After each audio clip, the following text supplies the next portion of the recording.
And we wanted to bring up actually a few case studies, I suppose, from 2009 that actually showed there were some sectors or brands that did thrive a lot more. And a couple of them are perhaps more surprising, but there were some exceptional cases that showed the positives coming out of that whole era.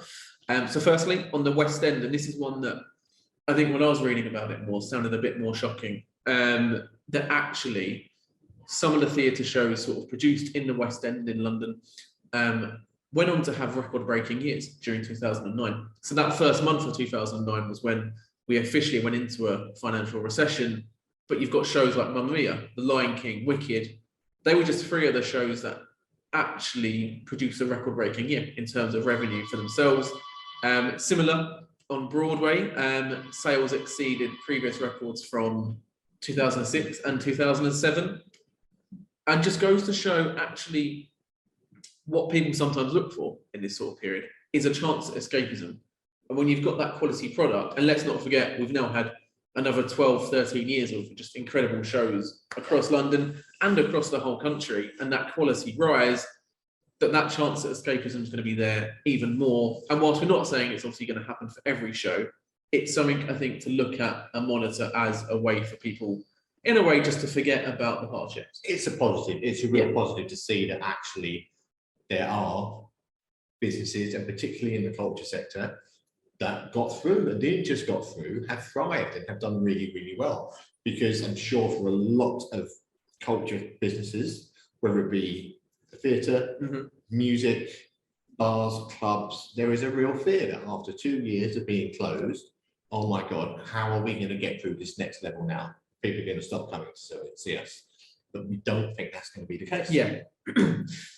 MailChimp, another one. I'm sure many of you sort of know or use MailChimp now, but they were invented in the early 2000s. So actually, by the time talk of a financial crisis came about, they were only 7 sort of years old, 6.5 years old. And one of the businesses that, being new, could have actually folded sort of during a very tough period, but they didn't. They thrived as well. And it might seem obvious at first because their whole model works, and obviously businesses wanted to send out sort of huge amounts of emails, which at the time probably would have been quite popular, but they still had to take advantage of this. And so they did actually by changing their whole business model. So they became a freemium business and their revenue sort of went through the roof. They soared just by adjusting sort of to that time, offering people a different service, a free product. The brand was able to massively grow. And since then, that's the model they've gone with. So I'm sure plenty of people, as do we, sort of have used that freemium version that came about actually because of this recession. They recognized that they had to change. They listened to their consumer, what their consumer wanted, and then went with it. Another brand that did exactly the same thing, they recognized that they had to change, understanding their consumer and their whole business model, were Lego. Another one entering 2008 that really started to struggle. So Lego were very much sort of North America focused sort of at that period, and knew that actually they had to get out of that whilst actually the recession hit America sort of very hard. They needed to expand. So they put a lot of effort into Europe and Asia, reaching consumers they knew weren't as hard hit. The other big thing they did was look towards partnerships. So Star Wars, and I think Lego and Star Wars, and Kev is probably the expert on Lego and Star Wars, go sort of hand in hand now.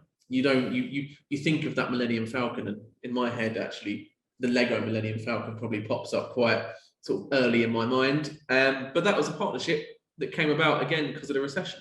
And it's something that I think Kev will chat about later, that bigger partnerships, expanding that brand awareness is key.